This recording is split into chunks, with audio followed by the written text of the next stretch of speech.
você está sendo gravado. Tudo que você falar será usado contra você.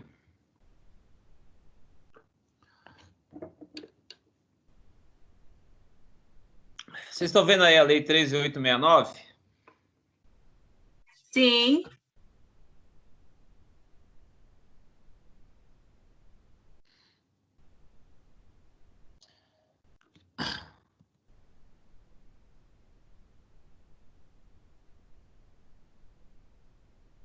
O que aparece agora aí? Da investigação. Procedimento penal. Hã? Do procedimento penal, tá aparecendo aqui. Da investigação. Agora sim, do procedimento penal. 48. Bom, galera, vamos ao seguinte.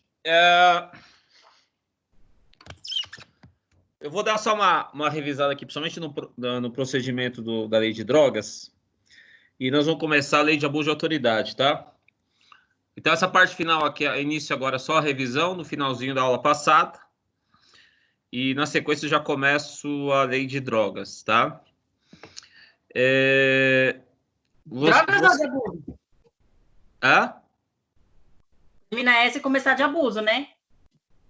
Desculpa. Eu vou terminar, fazer só a última revisão aqui da lei de drogas, que é, inclusive, esse procedimento aí, eu vou elaborar alguma pergunta a respeito dela.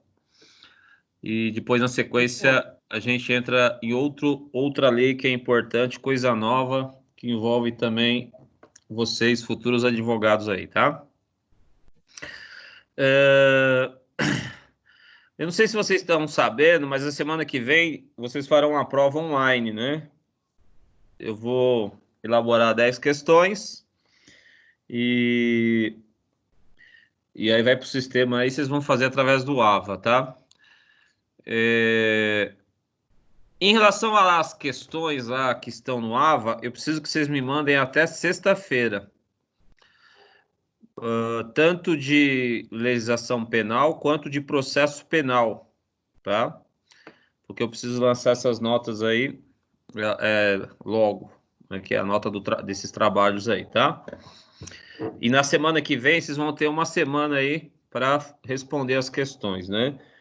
Essas questões vocês vão só ter uma oportunidade, então tem que responder, não dá para fazer que daí na prova que vocês erra, risca, faz de novo.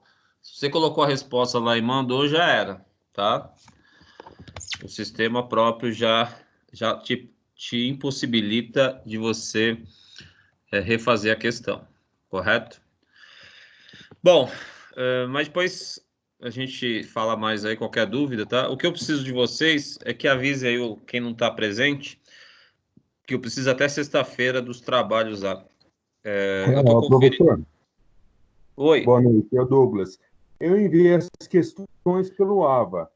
As Pode duas. ser também, tem problema. AVA, Pode ser ou pelo... o senhor quer que eu envie? Não. Eu vi que no e-mail do AVA chegou. E aí eu dei as duas opções, né? Que for mais fácil para você, tá? Ah, tudo bem.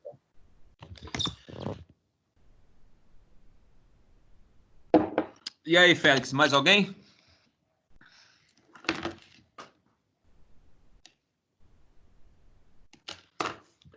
Estamos em 13 já. Acho que não tem mais gente não, né? Ou tem? Bom, vamos lá. Então vamos começar aí. Vamos relembrar aqui, gente. Na lei de drogas, você tem lá o porte de drogas, né? Posse de drogas lá para uso pessoal. Como é que será apurado este crime? Será apurado através da Lei 9.099, correto? Então, o artigo 28, que trata da lei de drogas, ele será tratado será processado através da Lei 9.099. Lembrando que é o Juizado Especial Criminal, tudo bem? As outras condutas, né? Eu vou aplicar o rito próprio da lei de drogas, tá? Então, a lei de drogas ela tem essa complexidade. ela tem os crimes e ela tem um tipo de procedimento penal que não é o mesmo, né, do rito processual penal, que é o genérico para todos os crimes, tá? Bom, lembrando, na Lei 9.099, quando você é pego lá pela polícia, preso lá, né, conduzido, vamos dizer assim, e você assina o termo circunstanciado, você deverá ser colocado em liberdade, tá? Caso você se negue a assinar, você poderá ser preso em flagrante. Isso nos crimes com pena até 2 anos, tá? Que são os crimes que são processados perante a 9.099. No caso da lei de drogas, o porte de drogas, não. Essa que é a diferença que eu quero que fique bem claro para vocês. Apesar do maconheiro estar com a droga lá, se ele se recusar a assinar o termo circunstanciado na delegacia, não será lavrado flagrante, mesmo com a recusa do cidadão lá em assinar o TC, tá? Diferente dos demais crimes, que prevêem a prisão, né, em flagrante, caso o autor se negue a comparecer perante o juizado, tá? Então, veja que eu coloquei em vermelho aqui, né? É vedada a detenção do maconheiro. Vedada, tá? Então, o maconheiro pode fumar bastante.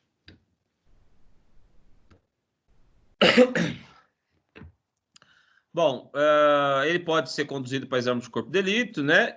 Só que sempre deverá ser liberado.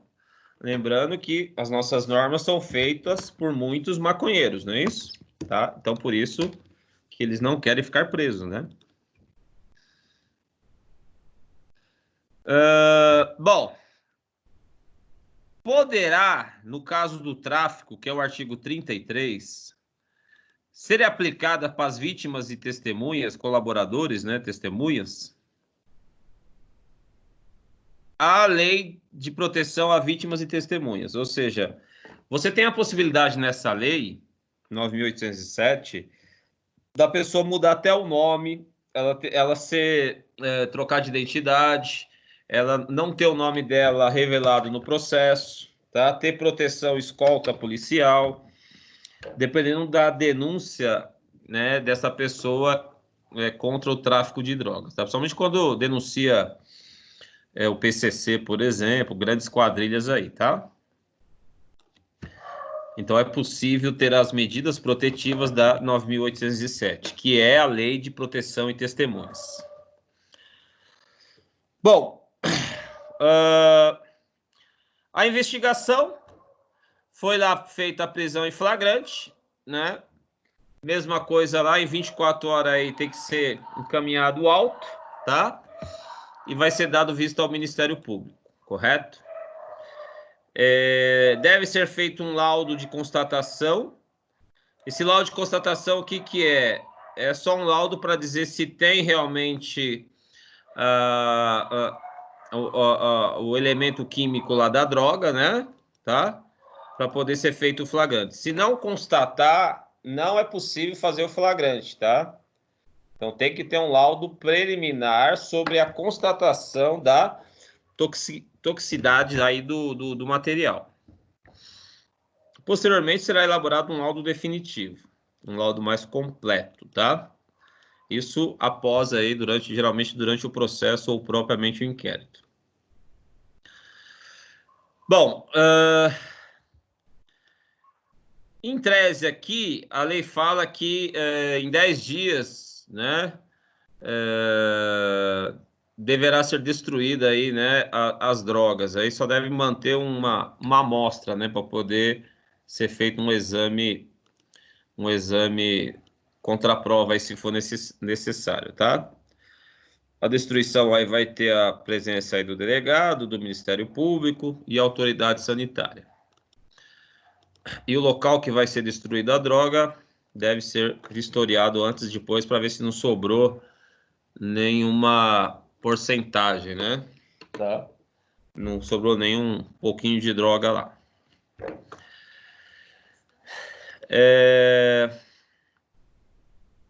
Bom, primeira diferença aí, gente, na lei de drogas, que você tem que decorar, principalmente para a OAB, é o prazo do inquérito, tá? 30 dias preso, veja que o prazo é maior, né? Porque o inquérito normalmente, indivíduo preso são 10, e 90 dias solto, normalmente são 30, né?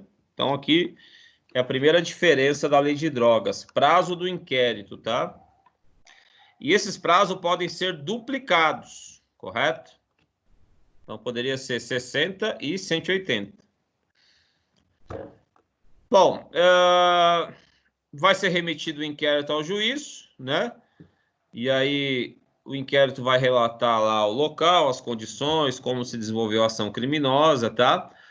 Lembrando que mesmo uma pequena quantidade, se pela situação, pelo local, as condições em que eles foram presos, pode ser feito tráfico. Ou seja, o cidadão pode ser condenado por tráfico, mesmo que tenha pouca droga na sua posse. Digamos que a polícia pegou ele na biqueira lá com algumas pedras só. Já se comprovar a situação lá, né? Tipo de ação criminosa, estar vendendo, pode ser realizado sim, né? Pode ser condenado por tráfico de drogas, ou seja, o artigo 33, tá?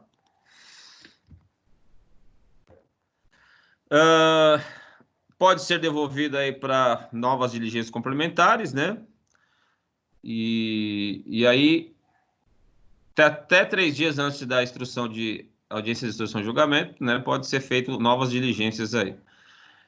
É lógico que tem que ser dado ciência, né? Eventuais provas que forem encartadas aos autos, tá?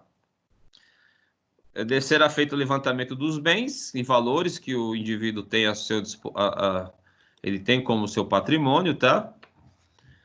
Para ver se geralmente esse patrimônio não é derivado da venda da droga, né? Os traficantes geralmente são ricos, né?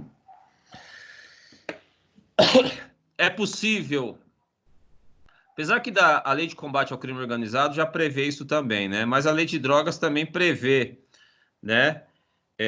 Mediante autorização judicial e parecer do Ministério Público, o quê? Infiltração, tá? Infiltração, então o policial se disfarça lá, né, de vendedor, comprador, ou fazer parte da quadrilha para poder tentar prender o maior número de traficantes, tá?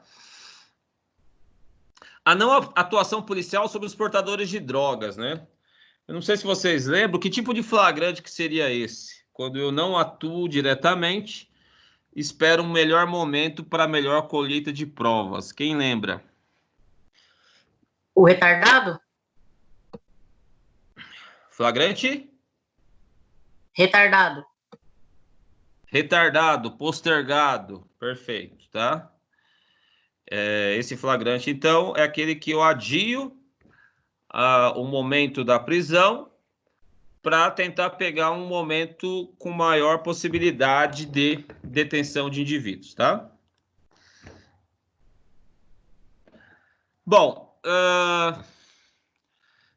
veja que a própria lei de drogas, senhores, prevê também a participação ou a possibilidade de uma CPI fazer uma investigação sobre o tráfico de drogas, tá?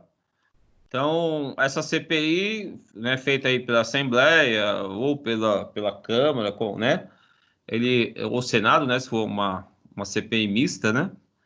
Pode fazer a investigação a respeito de tráfico de drogas, tá? Essa investigação, então, vai ser remetido lá para o Poder Judiciário, vai ser aberto vista aí para o MP, né? O MP analisando lá o inquérito, né? Ou as peças de informação. Lembre-se que não necessariamente precisa do inquérito, né? Porque o inquérito é um ato administrativo de colheita de provas, tá? Então, se tiver qualquer informação, o MP tendo algum embasamento, algum levantamento antecipado, o MP pode já efetuar a denúncia, tá? Bom, o MP recebeu lá a investigação. O que ele vai fazer? Se ele entender que não tem crime lá, Ele pode pedir o arquivamento, pode devolver para novas diligências e pode ofertar denúncia, tá? Aqui, 5 testemunhas poderão ser arroladas, né?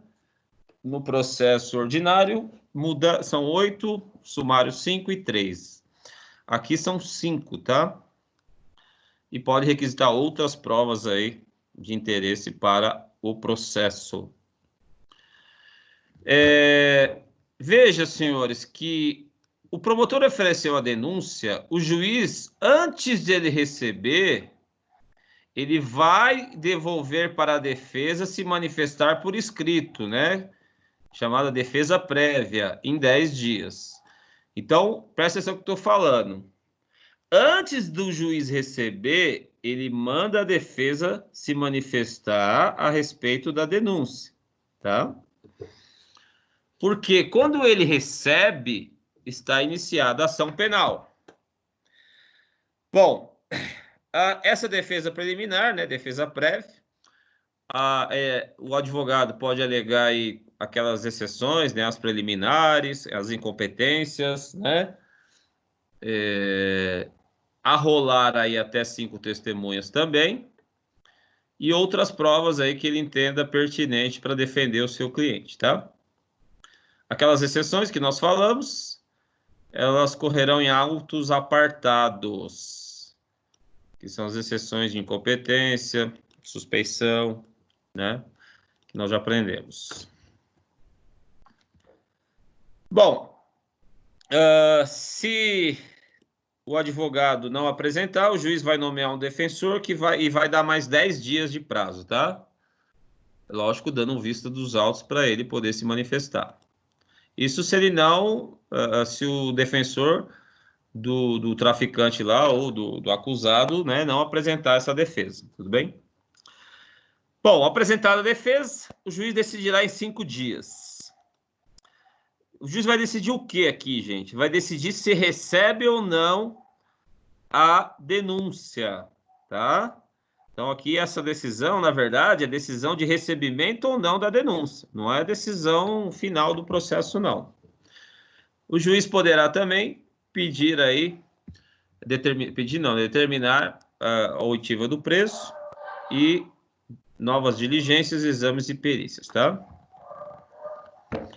Bom, tudo isso daí, o juiz resolveu receber a denúncia, né? Aí vai ser marcado, né? Vai ser determinada a citação do acusado lá, tá? E das demais partes envolvidas, o Ministério Público, assistência se tiver, e requisitará os laudos periciais. Uma coisa que a lei também fala, o quê? Que é possível, se for funcionário público, cautelarmente, ele pode ser afastado de suas atividades, tá? Normalmente, quando é policial, né, que em vez de combater o crime, recebe propina do tráfico, né? Infelizmente, nós temos aí, até com uma certa, vamos dizer assim, frequência de policiais corruptos, né? Que em vez de combater o tráfico, eles vão lá para receber dinheiro do tráfico. Bom, então é possível, se cair a casa aí, né, desses funcionários públicos, serem afastados cautelarmente da função, justamente para eles não aproveitar do cargo de, normalmente, polícia, né, para atrapalhar as investigações, tá? Ou o processo. Ameaçar testemunhas, entre outros, né? Bom, audiência, gente. Em tese, em 30 dias após o recebimento da denúncia, tá? Então, recebida a denúncia, até 30 dias, né? Agora, se o cidadão for aí, vamos dizer assim, toxicômano, deverá ser realizado o quê? O exame de dependência toxicológica, tá? Por quê, gente? Porque se ele for considerado inimputável pela droga, que ele já está naquele estado lá de doença, né, mental decorrente da droga, vide os nóia lá da Cracolândia, geralmente o processo ele vai ser absolvido, né, e aplicado uma medida de segurança, tá? Bom, na audiência de instrução e julgamento, aqui fala Professor, após interrogatório. Oi? Uma Pois não? pergunta. Esse Fala aí, velho. esse procedimento que o senhor está nos falando aqui é válido para os casos comuns, comissão parlamentar de inquérito, aquelas informações Calma, simples? calma, só um minuto, ó. O material probatório, ou seja, as investigações, toda a apuração, pode ser através de uma CPI, de um inquérito policial ou através de uma própria investigação do MP, né? Eu não sei se vocês sabem, mas o MP, somente o GAECO, que combate o crime organizado, eles têm um tal de PIC, Procedimento de Investigação Criminal, que na verdade é um inquérito com outro nome. E quem faz esse PIC aí? É o próprio MP, tá? Então, não importa como foi levantado as provas, seja através de uma CPI, ou seja, da Assembleia ou Congresso, seja através do MP, ou seja através do inquérito policial. O procedimento, todas essas investigações, quando chegar no juízo, é o mesmo processo para processar, é o mesmo procedimento, né, para julgar o crime de tráfico, tá? Não tem diferença de procedimento em relação ao tipo de levantamento que foi feito, se foi através de uma CPI, de um PIC ou de um inquérito policial. O processo na justiça será o mesmo apenas para os crimes de drogas. Esse rito que eu estou falando é só para a lei de drogas, tá? Artigo 33 a 37 lá. Capite ou não? Perfeito, perfeito. E uma segunda pergunta. Em não acolhendo o juiz o que o MP apresentou e devolvendo, o MP tem a possibilidade E de recorrer. apresentar recurso. Ele vai entrar com o RESE, né? Que é o recurso em sentido estrito, quando o não recebimento da denúncia, o promotor recorre para o tribunal, tá? Se o tribunal determinar o recebimento, o juiz devolve para o juiz e o juiz é obrigado a receber e dar iniciação penal. Se o tribunal der razão para o juiz que negou o recebimento, porque entendeu que não tinha prova suficiente, o promotor não pode fazer nada. Aí o juiz pega e arquiva lá o inquérito, o processo, tá? Ok, obrigado. Aquela questão, a diferença é quando o promotor não quer denunciar, né? Chega um inquérito lá, ele não quer denunciar e o juiz quer. Como é que fica essa situação? Essa situação aplica-se o artigo 28 do CPP. O juiz remete as provas que ele tem, né, o inquérito, seja lá a CPI, para o chefe da procuradoria, da promotoria, e o chefe da promotoria, se entender que o juiz tem razão, ele nomeia outro promotor para ofertar a denúncia. Se ele entender que quem tem razão é o promotor de não denunciar, volta para o juiz e o juiz é obrigado a arquivar, mesmo contrário à vontade dele. Entendeu? Certo. Ok, obrigado. Bom, gente, relembrando aqui também, audiência de instrução e julgamento, a lei fala interrogar o acusado, tá? Mas como eu falei na aula passada, já é pacífico o posicionamento do STF em todos os tipos de procedimento em que se previa o interrogatório antecipadamente, antes, né, como primeiro ato, deve ser invertido. Por quê? O STF decidiu que o interrogatório antigamente era forma de acusar era forma de colher provas contra o acusado. Então, era, vamos dizer assim, era uma arma da acusação para a colheita de provas para fundamentar a sua denúncia, né? Ou fundamentar o seu pedido de condenação. Porém, o entendimento foi mudando que o interrogatório não é só um meio de acusação, tornou-se um meio de defesa. E como meio de defesa, a defesa sempre se manifesta por último. Então, o interrogatório, como meio de defesa, deve ser realizado por último, tá? Então, veja o que eu estou falando. Em que pese, se você olhar na sequência aqui, qual o primeiro ato da audiência de instrução e julgamento? Interrogar o acusado. Não é mais, tá? É o último ato. Depois tem os debates, depois a sentença. Então, primeiramente, vai ouvir as testemunhas, peritos, né? Vítima, se tiver, tá? E, por último, o interrogatório do acusado. Acabando os depoimentos, o MP vai ter lá direito à explanação, geralmente vai pedir a condenação, né? Sustentação oral por 20 minutos, e a defesa também por mais 20, e prorrogável por mais 10 aí, com a réplica e a tréplica, tá? Bom, o juiz pode, na mesma audiência de instrução e julgamento, já proferir a sentença, tá? De imediato. Ou ele pode fazer depois, em 10 dias aí, né? Nos autos, né? E aí ele pode fazer encartando depois a decisão por escrito, tá?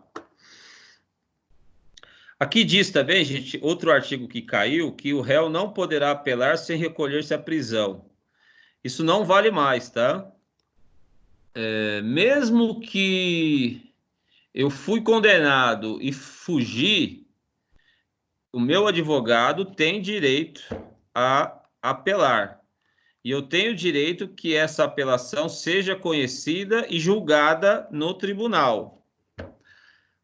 Essa ideia de antigamente era a ideia de não permitir o cara apelar se ele não se recolhesse à prisão, né? Isso caiu também, tá? Então, há sempre direito do condenado em primeira instância, mesmo que ele esteja fugitivo, ele tem direito de apelar, né? Desde que esteja dentro do prazo lá. Apelar mesmo estando fugido lá, tá? Bom, eu coloquei 2 gráficos aqui.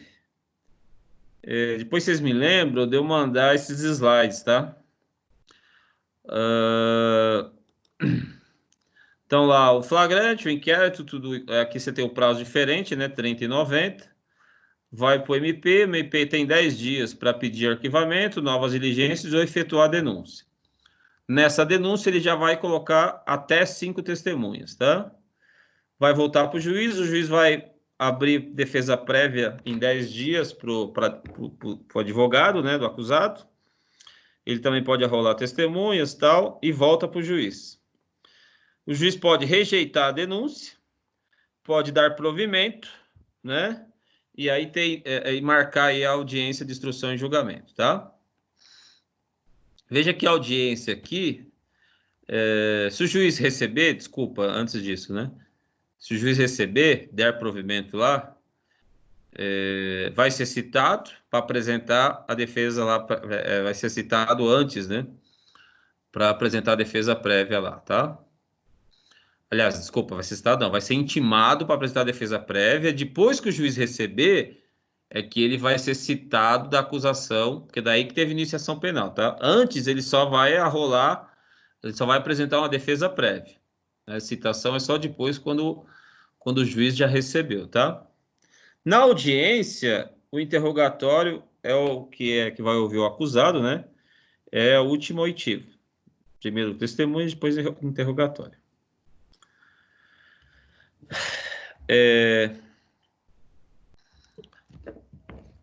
Aqui é uma forma mais simples, né? Recebeu a denúncia, aliás, fez a denúncia, né? Vai ter 5 testemunhas, vai citar o réu, defesa prévia, houve recebimento, audiência de instrução e julgamento, e aqui só que muda, tá? Bom, a partir do artigo 60, a gente vai falar das medidas aí de apreensão, tomada dos bens do traficante, tá? A ideia qual que é? A ideia da lei é que tudo que foi originado do tráfico sejam tomados dos traficantes. E como vocês sabem, o tráfico rende muito dinheiro. Então, essa questão de apreensão, leilão dos bens, é bem presente aqui no caso do tráfico de drogas, tá?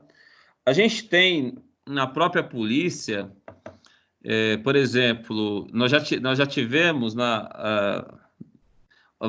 lanchas que são usadas pela polícia ambiental, lanchas que eram do tráfico, que levavam drogas, né? Nós já tivemos aviões, tem aviões, né? Pequenos aviões que foram tomados do tráfico e também foram doados para a polícia, né? Veículos, tá? Então, é comum, não só para a polícia, tá, gente? Mas para entidades públicas aí. Bens originados do tráfico, armamento inclusive, né? Serão tomados, leiloados ou até doados para instituições públicas, tá? Então, mas assim, eu coloquei aqui nos slides, mas para a prova, eu não vou pedir eu só vou pedir até aqui o artigo 59, tá? Essa parte de apreensão aqui, arrecadação dos bens, não tem tanta importância. Isso aqui é mais o juiz lá na execução da pena, né? Que vai tomar lá os bens dos traficantes, tá? Então, ele fala que tem toda... Por exemplo, apreensão de veículos, né? Quando for leiloado, tá? Ele não pode ficar com nenhum débito, tá? Ele não pode ficar com nenhum débito do anterior. Então, vai ser leiloado sem débito nenhum, né? Os veículos utilizados para o tráfico, tá? Aí ele fala aqui a possibilidade de ser vendido por meio de asta pública, tal, preço não inferior a 50% da avaliação, né?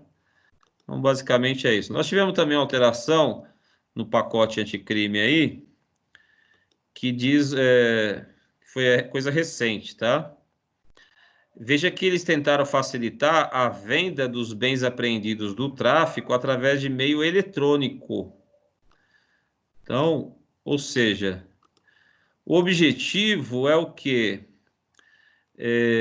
Tentar vender o máximo de bens, né? Para se desfazer logo desses bens, porque geralmente, como o processo demora muito, quando você vai vender o veículo lá, ele já está todo deteriorado, né? Ou outros bens, tá? Então, a lei procurou aqui, o pacote de crime, vender o mais rápido possível, tá? Por exemplo, aqui, os Detrans têm que regularizar esses bens leiloados em até 30 dias, ficando o arrematante isento do pagamento de multas, encargos e tributos, tá? Lógico, né? O cara não vai comprar um carro com pendências, né? Tá? Então, a ideia é justamente do quê? Fazer tudo isso daqui e recolher aí o máximo de bens para o combate ao tráfico aí, tá? Esse dinheiro, em regra, a gente vai para o FUNAD, Fundo Nacional de Combate às Drogas. Quando é leiloado, e aí o dinheiro vai para esse fundo aí, tá? Então vai ficar aí o depósito aí dos leilões vai ficar numa conta da Caixa Econômica, tá? Se ele for absolvido, o valor será devolvido para ele, tá? Mas veja que o bem vai ser leiloado logo. Para quê? Para não ficar deteriorando e quando devolver o carro já, digamos que ele fosse absolvido, né? Devolver o carro já totalmente deteriorado, né? Na sentença mesmo, a lei já diz o quê? Que na própria sentença o juiz já fala sobre o perdimento do produto, tá? E o levantamento dos valores depositados. A gente tem muito, por exemplo, caminhão, né? Ônibus, que são utilizados pelos traficantes, são todos bens que são perdidos para, né, para a justiça, tá? E aí os bens serão revertidos para onde? Para o FUNAD, né? Fundo Nacional de Combate às Drogas. Bom, então é isso, mas basicamente até imóveis, né? Lembrando que no caso de imóveis, gente, também poderá ser aí leiloados, né? O indivíduo vai perder, vai ser expropriado o imóvel que ele utilizava para o tráfico lá, tá? Se ele plantava também, né? Ele vai ter lá a propriedade expropriada, sem direito a nenhuma devolução, a não receber nenhum valor, tá? Bom, então é isso. Aí você fala da Senad, fala aí o que vai fazer com os bens, tá? Vai ser licitados, vai ser doados, pode fazer venda direta, né? E os que não puderem ser aproveitados, vai ser destruídos ou inutilizados.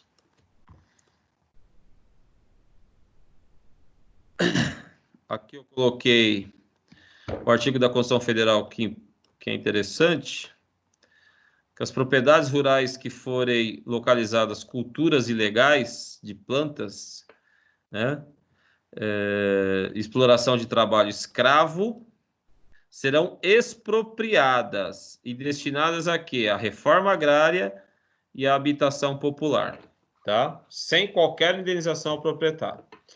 Então não esqueça disso, senhores. Propriedades rurais e urbanas, não é só sítios, tá?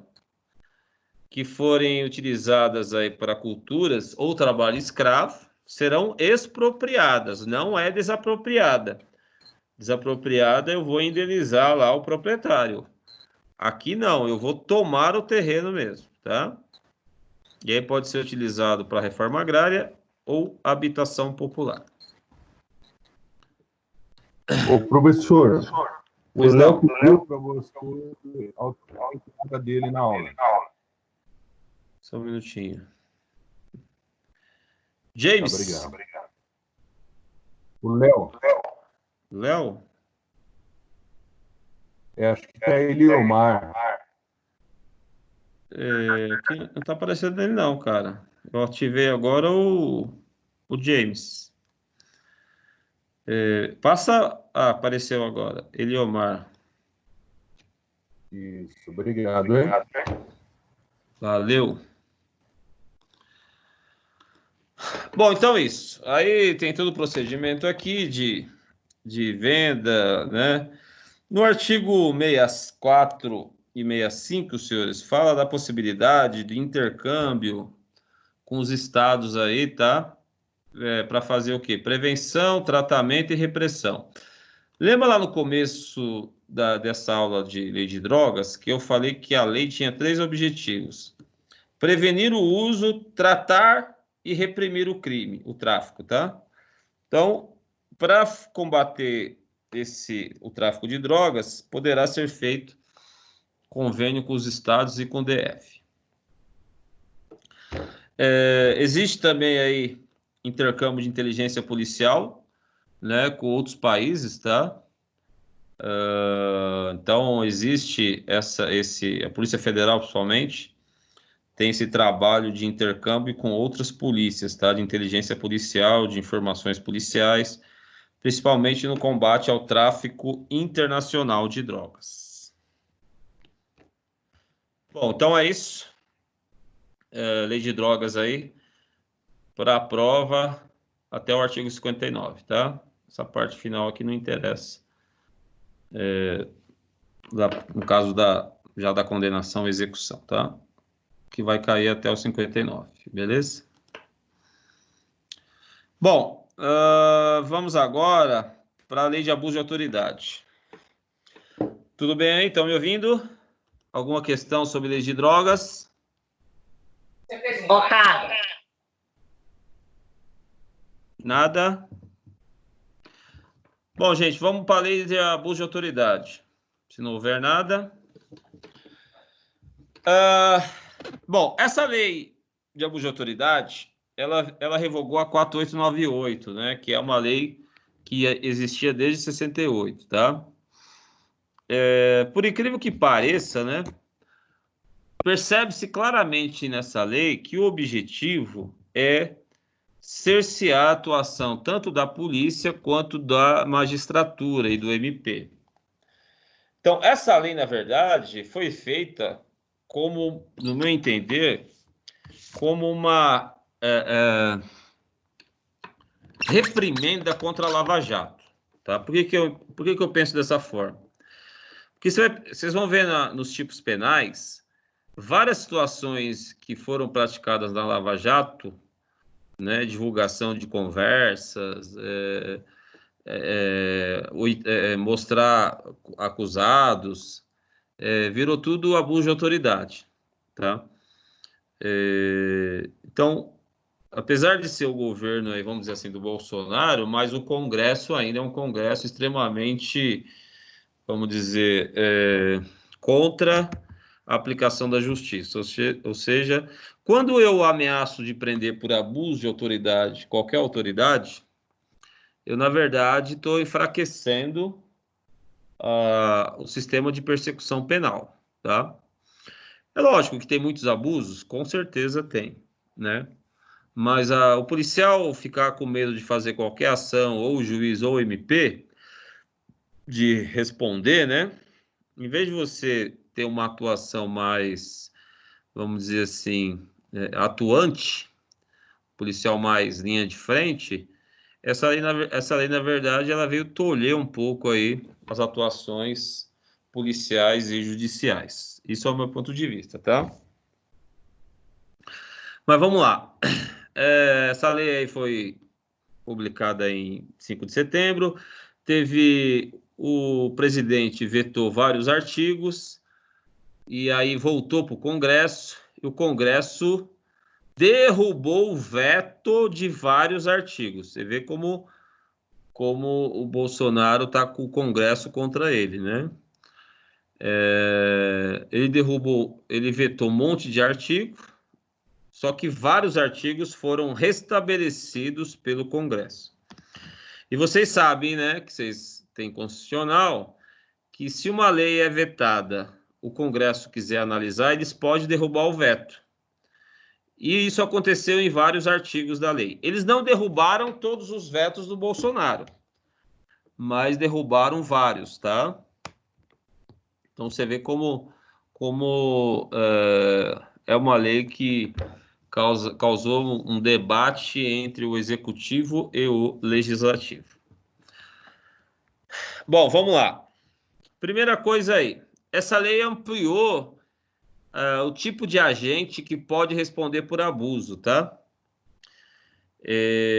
Então, veja, esse crime, essa lei define os crimes de abuso de autoridade cometidos por agente público, servidor ou não. Ou seja, pode ser um estagiário, pode ser alguém transitoriamente que esteja numa função pública, nomeado, tá? Então, e outra coisa, não é só... A Lei 4898 previa que o abuso de autoridade só ocorreria durante a função, o exercício da função. Agora não. Pode ser no exercício da função ou a pretexto de exercê-la. Quer dizer, eu posso praticar abuso de autoridade sem estar efetivamente na função, só a pretexto de exercer essa função, ou de folga, por exemplo, tá? Uma situação que essa lei, gente, exige aí um dolo específico, tá? Não basta o dolo genérico lá, existe um dolo especial aí. Como assim? Para caracterizar o crime de abuso, tá? Tem que estar presente o parágrafo 1º, em todas as condutas. Então, por exemplo, assim, ó, as condutas escritas nessa lei constituem crime de abuso de autoridade quando praticadas pelo agente com a finalidade de e aqui que é o dolo específico. Qual a finalidade que eu mostrei lá a foto de um criminoso para a imprensa? Finalidade de prejudicar outrem, de beneficiar a mim, um terceiro, ou por capricho ou satisfação pessoal. Então, para eu ser condenado, tem que ficar caracterizado que eu tive essa finalidade, esse dolo específico, de prejudicar, de beneficiar, ou por mero capricho ou satisfação pessoal, tá? Então, veja que também é meio subjetivo, né? Mero capricho ou satisfação pessoal. O que seria isso? Tá? Por exemplo, eu prendi lá um traficante perigoso, prendi lá o Marcola. Queira ou não, vou mostrar para a imprensa porque é uma satisfação ter conseguido prender um criminoso tão importante. Daí eu vou lá e mostro, né? Ele preso, algemado lá. Em tese, caracteriza, né? Mostrar lá o traficante para satisfação pessoal minha, demonstrando que eu prendi fulano de tal. Então também é um negócio bem subjetivo. Essa lei, ela é bem mal feita, que ela tem muitos tipos penais abertos. O que seria um tipo penal aberto, gente? É aquele tipo penal que cabe vários entendimentos, várias interpretações, depende de quem está julgando, né? E isso contraria os princípios do direito penal, né? Que o tipo penal tem que ser claro, taxativo, o princípio da taxatividade, né? E o que essa lei aqui, mal feita, ela tem vários tipos penais que são subjetivos, né? Tá? Bom, o parágrafo 2º, ele veio com a intenção de retirar a responsabilização na interpretação, quando houver divergência da interpretação da lei. Tá? Então, quando for divergência de exegese, ou seja, de interpretação da norma, eu entendo que a norma fala isso, eu entendo que a norma fala aquilo. Essa diferença de interpretação da aplicação do direito não pode ser motivo de abuso de autoridade. Tá? Como assim? Digamos que a polícia prendeu lá o cidadão numa situação de flagrante 4 horas depois do roubo.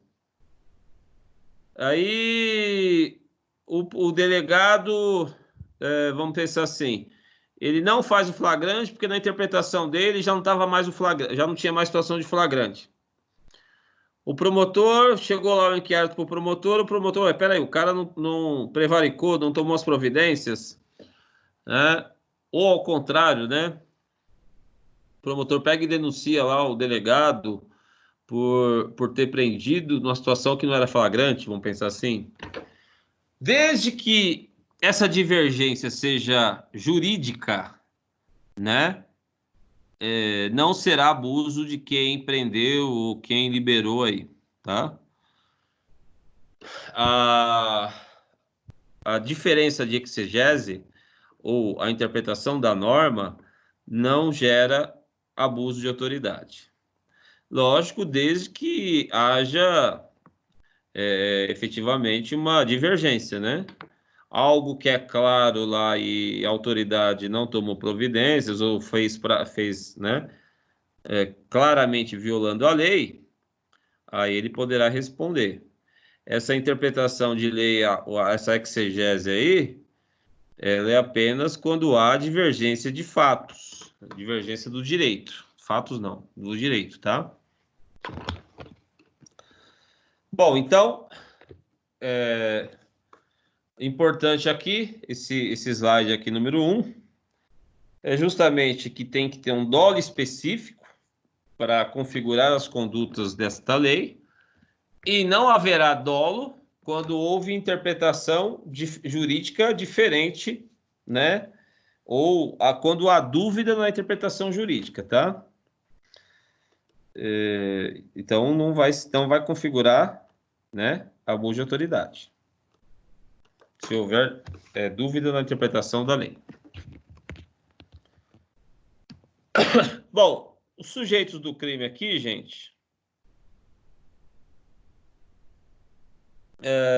pode ser aqui de qualquer poder, tá?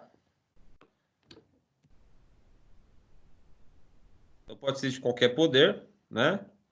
Veja que aqui, tanto da administração direta e indireta, ou fundações, tá? Então, por exemplo, administração indireta, DETRAN, né? Autarquias, sociedade de economia mista, fundações públicas, FUNAI, por exemplo, Fundação Casa. Então, um agente lá da Fundação Casa, sei lá, expõe lá a foto, expõe lá um menor, um corintianinho lá, para a imprensa, por exemplo. Aí ele pode responder, tá? Então, todos os poderes, servidores públicos e militares, Poder Legislativo, Executivo, Judiciário, MP e Tribunal de Contas, tá?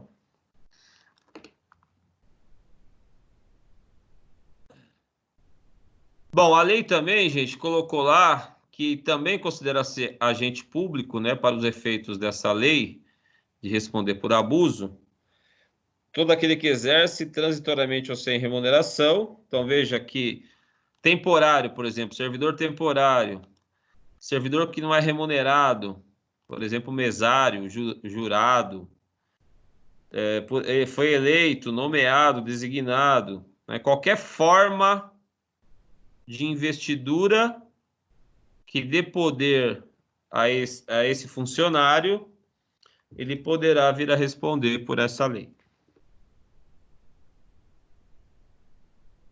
Bom, ação penal sempre será ação penal pública incondicionada, tá? É cabível a ação penal privada, subsidiária da pública, né? Se bem que isso aqui, na verdade, nem precisava, né? Porque está repetindo uma determinação da Constituição, né? Lembra da ação penal privada subsidiária da pública, tá? Então, na verdade, aqui é só para ratificar que se o MP não processar lá a autoridade, a vítima pode contratar um advogado, entrar com uma ação penal privada subsidiária da pública, tá? E tem o mesmo prazo aí de 6 meses, né? Contado da data em que se esgotar o prazo para oferecimento da denúncia. Então, é a mesma situação que nós aprendemos da ação penal privada lá, subsidiária da pública, que não muda nada. Bom, quais são as penas também possíveis aí, né? Além da pena de prisão, né? Obrigação de indenizar o dano, tá? Nesse caso, o juiz aí deve fixar um valor mínimo para reparação dos danos, tá? Inabilitação para exercício de cargo, mandato pelo período de 1 a 5 anos. Então, pode ficar aí suspenso de qualquer possibilidade de passar em outro concurso por um período de 1 a 5 anos. E a perda do cargo, tá? Mandato ou função. Só que um detalhe, tanto para a inabilitação por 1 a 5 anos, quanto a perda do cargo, só vai ser aplicado se o funcionário for reincidente em crime de abuso de autoridade. Como assim, professor? Se eu pratiquei o abuso uma vez, fui condenado, eu vou continuar como servidor? Em tese, sim. Eu só vou perder o cargo ou ficar inabilitado se eu cometer novo abuso, tá? Tudo bem? E detalhe, esta pena acessória não é automático. Então, o juiz tem que declarar na sentença, correto? Então, diferente, por exemplo, lá da tortura, que é automático, aqui não. Se o juiz não falar nada, não cabe a perda do cargo, tá? O juiz tem que declarar como pena acessória essas situações aqui, né? E mesmo assim, tem que só se for reincidente. As penas restritivas de direito, pode ser obrigado a prestar serviço à comunidade, pode ser suspenso do cargo, da função ou mandato, prazo de 1 a 6 meses, tá? E aqui detalhe, hein? Sem vencimentos, sem salário, tá? Essas perdas aqui podem ser aplicadas autônomas, quer dizer, uma só, ou as duas, tá? Cumulativamente. Bom, as sanções, né?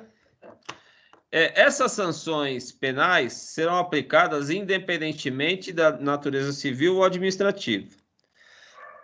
O que quer dizer isso, senhores?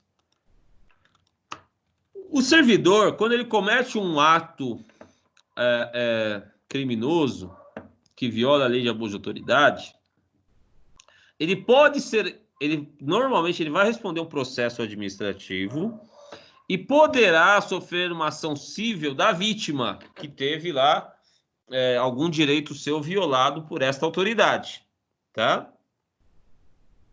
Então, o servidor poderá responder, aliás, provavelmente vai, né? Tanto penalmente, administrativamente e civilmente, tá?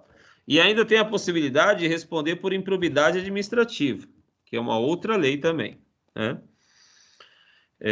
Então, normalmente, quando você pratica um crime, o servidor, você acaba respondendo nas 3 esferas, tá?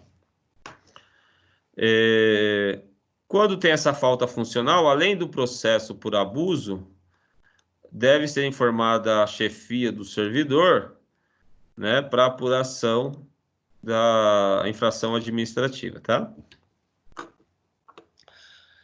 Aqui a lei diz o seguinte: as responsabilidades civil e administrativas são independentes da criminal. Quer dizer que eu posso ser absolvido criminalmente, mas ser condenado civil ou administrativamente, tá? É possível, são independentes. Agora, se não se pode mais questionar sobre a existência do crime ou autoria do fato, quando o juízo criminal já decidiu. Como assim? Se eu fui absolvido no crime por negativa de autoria e inexistência do fato, não cabe mais a discussão na esfera civil e administrativa em relação à minha responsabilidade, tá? Desde que seja nessas situações, existência do fato ou, né, negativa de autoria, tá? Se provou no crime que não houve o fato ou que não foi o funcionário, né, negativo de autoria, essa decisão vai vincular o processo civil e o processo administrativo, tá? Agora, se eu for absolvido por falta de provas no criminal, aí vale a primeira parte do artigo. As esferas são independentes. Quer dizer que mesmo sendo absolvido no crime, por falta de provas, eu posso ser condenado civilmente e punido administrativamente. Tudo bem? Dúvidas? Bom, se eu for absolvido também, senhores, por ter praticado o ato em alguma das excludentes, esta excludente tira o crime. Automaticamente faz coisa julgada civil e administrativamente falando. Então, é outra hipótese que retira a minha responsabilidade penal, tá? Aliás, desculpa, retira a minha responsabilidade civil e administrativa se eu comprovar no direito penal que eu atuei amparado em alguma das excludentes. Dúvidas até aqui? Estão me ouvindo? Alô? Alô? Ouvindo. Quer série até agora? Ok. Tranquilo. Tô achando que tem uns caras aí que ligou e foi caminhar na praça, né? Bom, voltando então, galera, agora vamos para os crimes propriamente dito. Bom, O artigo 9º aqui, gente. Decretar medida de privação de liberdade, tá? Em manifesta desconformidade com as hipóteses legais. Decretar medida está ligado aqui ao juiz, tá? Então, o juiz que decreta uma medida com privação de liberdade, né? Sem observar as hipóteses legais, tá? Então, uma prisão ilegal determinada pelo juiz, pena de 1 a 4 anos, né? Incorre na mesma pena a autoridade judiciária que, dentro do prazo razoável,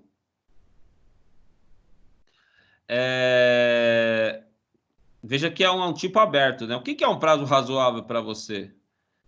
Né? É complicado, mas a lei prevê isso.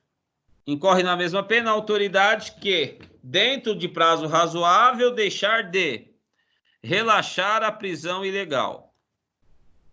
Então, veja, em tese, a autoridade que decretar a prisão ilegalmente, 1 a 4. O mesmo prazo, aquela que deixar de relaxar a prisão. Então, se eu decretar a prisão ilegal ou deixar de relaxar essa mesma prisão, é a mesma pena, 1 a 4 anos, tá? Deixar de substituir a prisão preventiva por medida cautelar. Olha que absurdo. Né? Quando manifestamente cabível. Veja que se o juiz poderia converter uma prisão preventiva em cautelar e não converteu, e aí veja, quando manifestamente cabível. O que é isso, manifestamente cabível? Né? Veja que tipos penais totalmente abertos. É possível, né, dependendo aí da influência política da vítima, né, querer inverter a situação contra o juiz, tá? Se você for lembrar lá as situações da prisão preventiva, né, que nós já estudamos, ela é subjetiva também, né, garantia da ordem pública, da ordem econômica, tal. Né? Então, é uma subjetividade que pode gerar uma pena de prisão para o juiz, se quem julgar esse juiz, né, entender que não era manifestamente cabível. Que era manifestamente cabível e ele não converteu a preventiva em cautelar. Então, veja que é um tipo penal totalmente aberto e deixado aí ao alvedrio de quem for analisar o fato, né? Olha outra aqui, ó. Deferir liminar, ó. Deixar de deferir liminar ou habeas corpus quando manifestamente cabível. Quer dizer, o cara tá preso, né? E aí eu não dou a liberdade para ele, eu não concedo o habeas corpus, eu não concedo lá o alvará de soltura. Se entender que era cabível e eu não quis soltar, eu posso responder, né, por abuso de autoridade. Então veja que engraçado é que não tem prisão para quem coloca ilegalmente na rua. Agora, para quem prende ilegalmente, tem. Né? Então, deixar de deferir liminar o habeas corpus. Manifestamente cabível. O que é manifestamente cabível? É aquilo que a pessoa entender que é. Né? Então, o juiz aqui, então, é melhor para ele fazer o quê, gente? Deferir o habeas corpus ou negar o habeas corpus? Né? Então, se ele defere, independente se é caso ou não, ele não responde nada. Agora, se ele deixar de deferir, ele pode responder. Então, isso é uma hipótese de quê? De obrigar o juiz meio que a dar na dúvida da liberdade, né?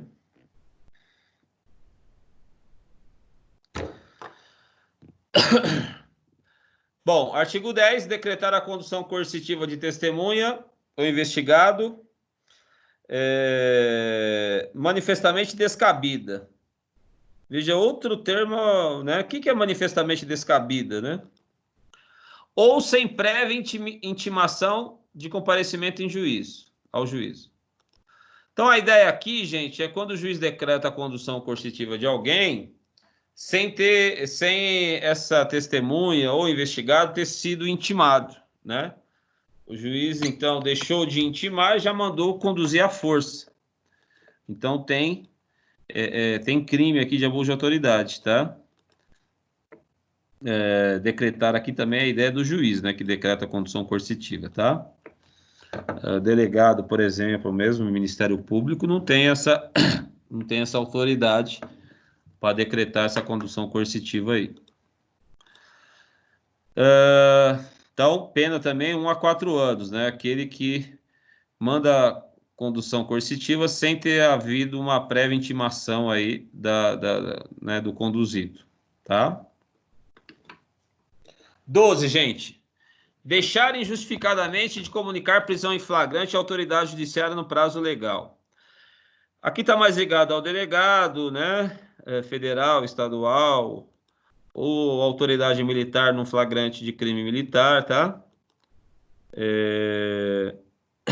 6 a 2 meses, 6 a 2 anos aí também, se não comunicar ao juiz uma prisão em flagrante, correto?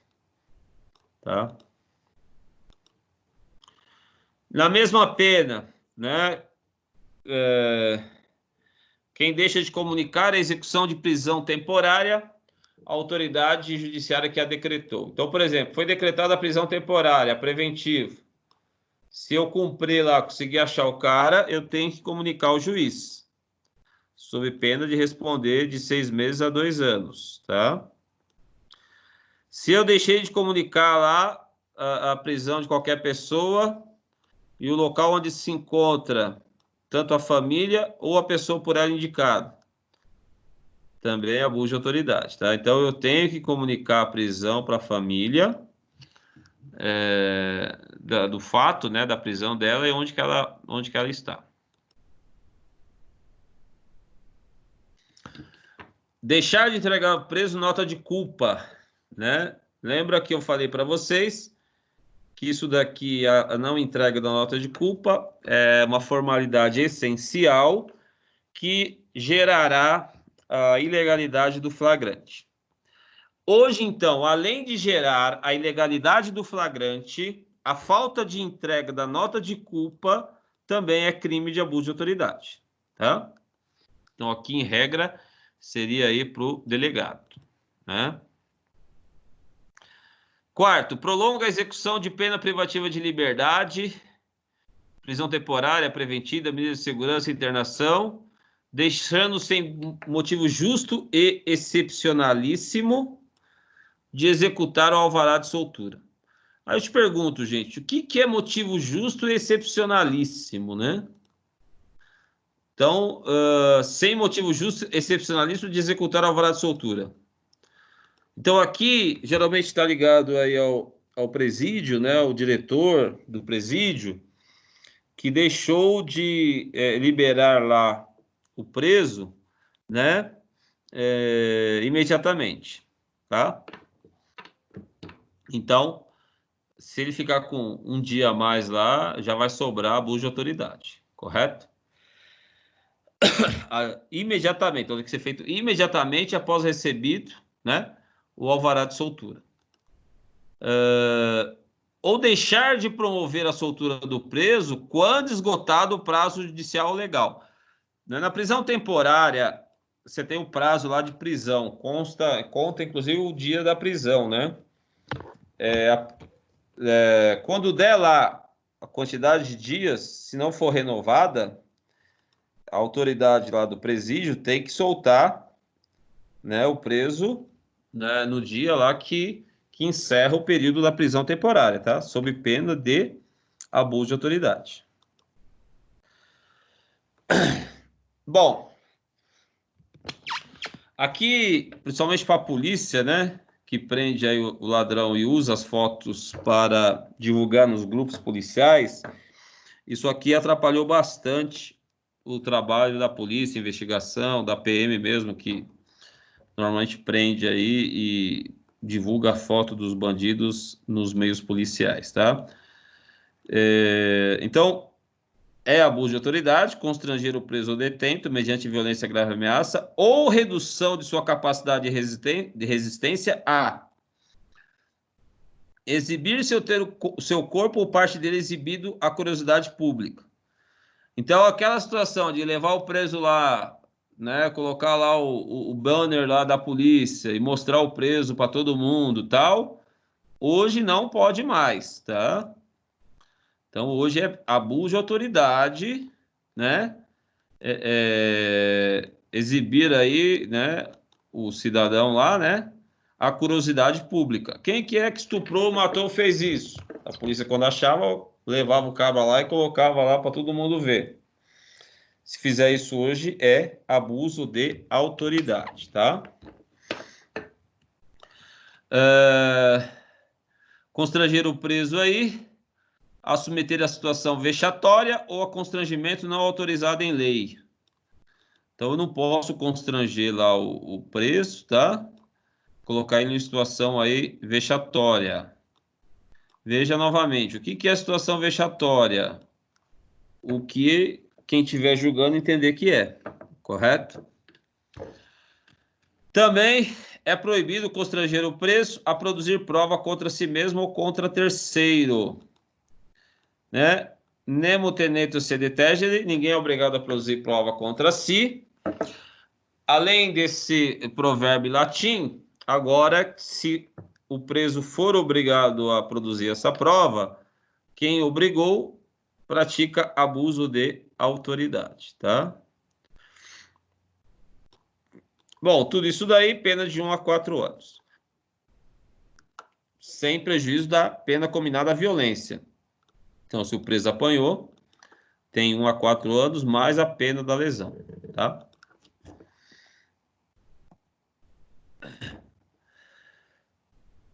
Constranger a depor sob ameaça de prisão, pessoa que, em razão de função, ministério, ofício ou profissão, deve guardar segredo. Então, aqui é você constranger alguém que tem o direito aí, direito ao silêncio, né? Você constrange essa pessoa para que ela fale, né? Deponha aí em algum tipo de procedimento, tá? Aqui também vale tanto na polícia quanto na justiça, tá, gente? Incorre na mesma pena, ou seja, de 1 a 4 anos, quem prossegue com o interrogatório de pessoa que tenha decidido exercer o direito ao silêncio. Bom, o cidadão vai... o que acontecia antigamente? Tanto durante o inquérito, num processo, né, na fase policial ou na fase judicial, o cidadão poderia lá, né, alegar o direito constitucional de permanecer em silêncio. Normalmente, isso a gente fazia no inquérito, por exemplo, no meu caso aqui, inquérito policial militar, no caso de crimes militares. Se o cara resolvesse não falar, né, ele geralmente alegava o direito de permanecer em silêncio, mas a gente fazia todas as perguntas. Você sabe disso? Você sabe daquilo? Você viu alguém? Né? Aí você fazia a pergunta e aí negou-se a responder, alegou o direito de permanecer em silêncio. Aí fazia outra pergunta. Negou-se a responder e alegou o direito de permanecer em silêncio. Então, a gente fazia todo o interrogatório com todas as perguntas e a ideia qual que era? De repente, tem alguma pergunta que ele queira responder. Mesmo que a maioria das perguntas no interrogatório, por exemplo, no inquérito, né, no meu caso lá, em inquérito policial militar, ou na delegacia, ou mesmo em juízo, poderia ser que alguma pergunta ele quisesse responder, né? Hoje não pode mais, tá? Como assim? Se ele se negar a responder, falar que vai exercer o direito constitucional de permanecer em silêncio, você não deve continuar com o interrogatório, sob pena de responder por abuso de autoridade. Veja que aqui, então, eu estou punindo o quê, gente? Quem prossegue com o interrogatório, né, de pessoa que tinha decidido exercer o direito ao silêncio. Então, você vai falar assim, não vou falar, me resguardo o direito de permanecer em silêncio. Você tem que encerrar o interrogatório, tá? E se a pessoa tiver, por exemplo, num flagrante, né? Ou durante o inquérito, ela fala, não, eu só vou responder se tiver meu defensor, tá? A autoridade não pode ouvir, fazer o interrogatório, se a pessoa optou por ser assistida pelo seu defensor, tá? Traduzindo, eu não posso ouvir a parte, né, o acusado, se ele se negar a falar sem a presença do advogado dele. Então, a garantia aí para o acusado, seja no inquérito aí, né, ou no processo não, porque em regra é obrigatório o juiz nomear. Mas como o inquérito é inquisitivo, não tem a obrigatoriedade do contraditório em ampla defesa ainda, a gente no flagrante ou mesmo no inquérito ouvia sem precisar do advogado. Agora, a gente pode ouvir, né? Agora, se ele falar assim, não, eu só declaro com a presença do advogado, você não pode continuar com o interrogatório, sob pena de responder por abuso de autoridade, tá?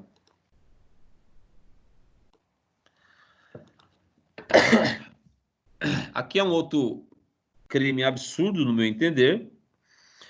Deixar de identificar-se ou identificar-se falsamente ao preso. Olha só, eu dou outro nome lá para o ladrão não saber quem sou eu.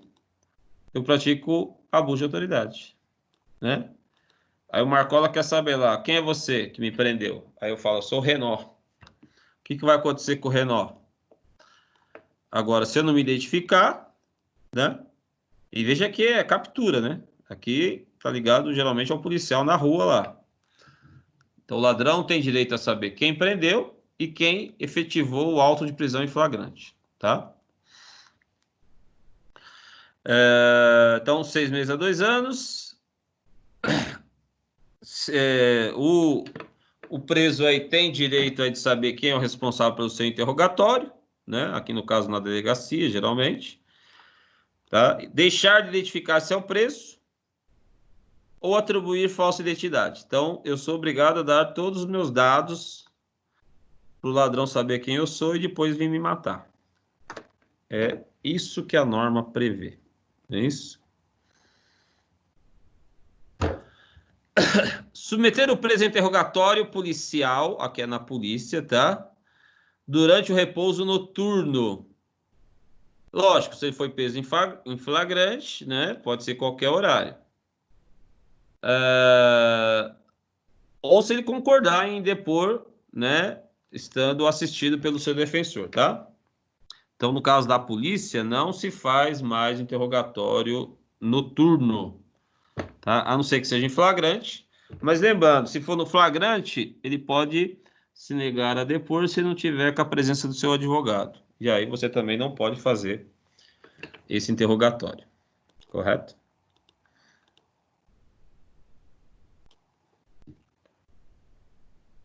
Impedir ou retardar injustificadamente, veja mais um tipo aberto aqui, né? O envio de pleito de preso à autoridade judiciária.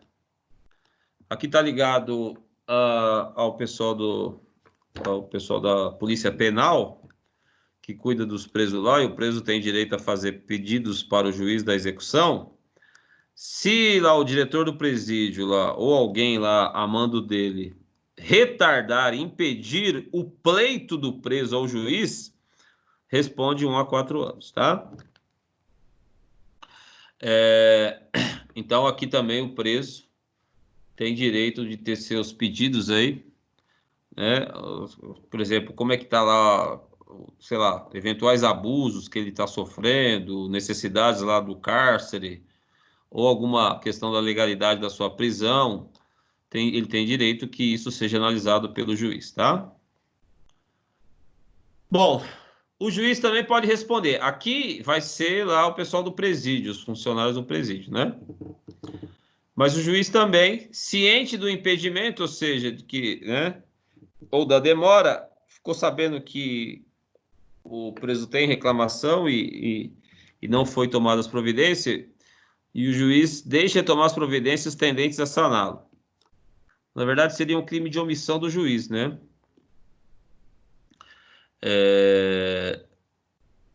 Então, aqui é o próprio juiz que não toma as providências no sentido de ficar, tomar ciência do que o preso está alegando lá, tá? Se o juiz não for competente para decidir sobre a prisão, ele tem que enviar para o juiz competente. Se ele não enviar, né, ele também responde por abuso de autoridade. Veja que qualquer coisa agora é abuso. Não enviou para o juiz competente, né, é abuso de autoridade. Aqui interessa para vocês o artigo 20. Impedir sem justa causa a entrevista pessoal e reservada do preso com seu advogado, tá? Então é crime, né? Somente aí se você chegar lá numa ocorrência, na delegacia, se o delegado lá ou outro policial impedir que você converse reservadamente lá com o corintiano, essa autoridade estará cometendo abuso, tá? Lembrando aqui, gente, quando você fala autoridade, é qualquer funcionário que esteja na função aí, esteja cometendo esses abusos, tá? Não é só autoridade policial, autoridade judiciária. A autoridade aqui é de forma ampla, né? Lato sensu aí, vamos dizer assim, tá? Então, impedir a entrevista do preso com o advogado, 6 meses a 2 anos. Incorre na mesma pena quem impede o preso, o réu, né,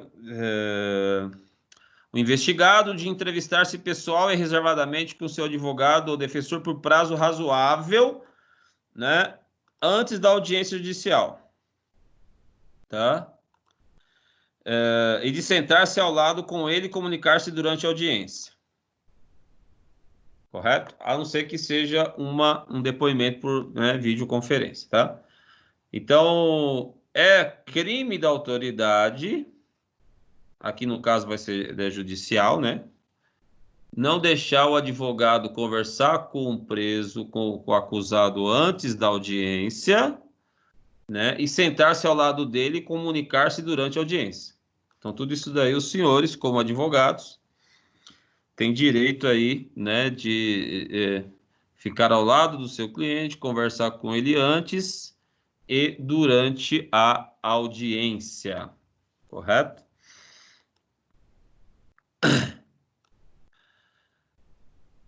Uma outra situação que nós tivemos aí anos atrás, né? Foi a questão lá de uma moça lá que foi mantida presa numa cela com um monte de homem. Uma menina, na verdade era uma nóia lá, né? Foi abusada aí durante vários dias. Inclusive foi uma juíza que determinou a prisão lá, né? E acabou sendo punida, né? A punição dela foi ser aposentada com salário integral. Essa é a punição que ela teve, essa juíza. Mas é abuso de autoridade, né? Manter presos de ambos os sexos na mesma cela, tá? Ou espaço de confinamento. Aqui tem entendimento que até dentro da viatura, ou no guarda-preso, ou no corró, que a gente chama, deve haver a separação homem e mulher, né? Se tiverem ambos presos lá, tá? Inclusive, a questão de prender maior e menor, né? Na mesmo local de confinamento, ou mesma cela, tá? A gente orienta aqui no caso da polícia, quando muitas vezes você tem um crime praticado por um maior e um menor, né? Levar em viaturas diversas, tá? Não levar os dois na mesma viatura, no mesmo local de confinamento, correto? justamente para evitar essa responsabilização aqui do 21, né? Manter aí ambos os sexos ou menor junto com o maior, tá?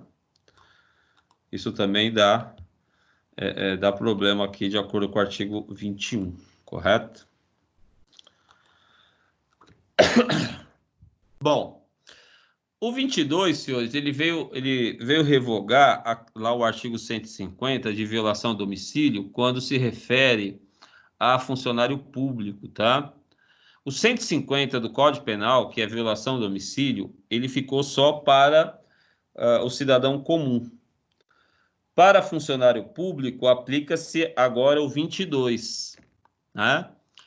Invadir ou adentrar, clandestina ou astuciosamente, ou a revelia da vontade do ocupante, imóvel alheio, ou em suas dependências. Aqui abrange quintal, né, área de lazer, ou nele permanecer nas mesmas condições, sem determinação judicial, ou fora das condições estabelecidas em lei. Bom, basicamente, a Constituição prevê, né, que a inviolabilidade do domicílio e somente aí a violação, no caso flagrante, ordem judicial durante o dia, né, para socorrer alguém, tá? Ou com autorização, correto? Então, o servidor que invadir aí uma residência, a pena é de 1 a 4 anos, tá? Incorre na mesma pena, 1 a 4 anos, quem coage, mediante violência ou grave ameaça, a franquear-lhe o acesso. Então, aqui, geralmente, policial vai lá e ameaça lá para abrir a porta, né? Tá? Também responde 1 a 4 anos. Veja que aqui no caput fala clandestina ou astuciosamente, ou seja, entrei sem pedir, clandestinamente, pulei o muro, né? Astuciosamente, enganei lá o cara e entrei. Agora aqui no inciso 1, eu vou coagir, vou ameaçar, abre a porta aí, senão eu vou te prender, né? Vou te agredir, tá? Então aqui é diferente, aqui usa violência. Aqui eu entro sem autorização. O caput é sem autorização. O inciso 1 é com violência ou grave ameaça. O inciso 3 também mudou uma situação que era comum para nós. Cumpre mandado de busca e apreensão domiciliar após as 21 ou antes das 5. O que acontece, gente? Como o mandado judicial falava durante o dia, só pode cumprir mandado durante o dia, entendia-se dia das 6 da manhã às 18, tá? Então, você nunca fazia uma diligência, cumpria um mandado judicial após as 18. E nem antes das 5. Aliás, desculpa, antes das 6 da manhã, tá? Todo mandado, por exemplo, reintegração de posse, ou mesmo mandado de prisão, você só poderia cumprir antes, né? Das 6 da manhã até as 18, tá? Que considerava-se o dia. Não tinha horário específico. Utilizava-se a figura dia, tá? Agora a lei mudou. Teoricamente, eu posso cumprir o mandado até as 21 e posso cumprir, né, a partir das 5.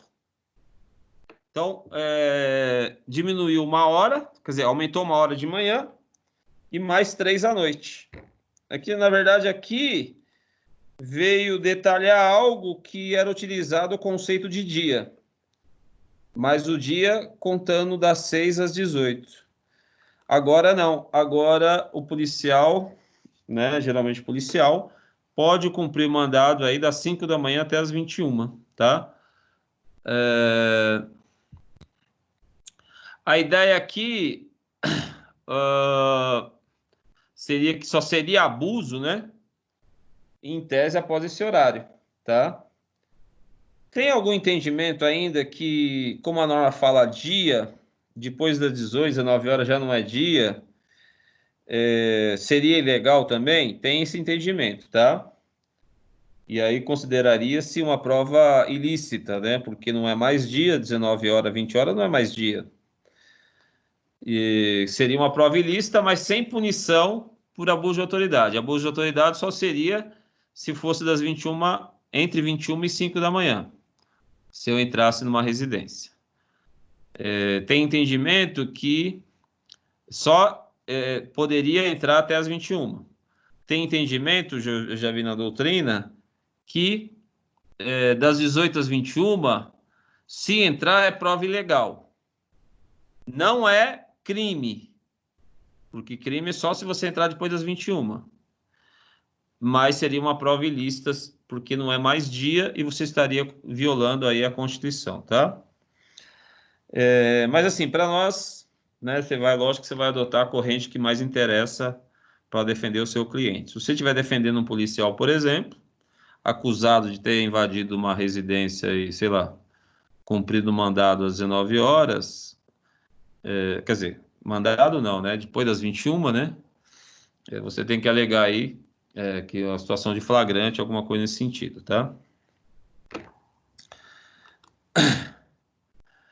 O parágrafo 2º diz que não haverá crime se o ingresso for para prestar socorro. Na verdade, repete aqui, né? A norma, a Constituição.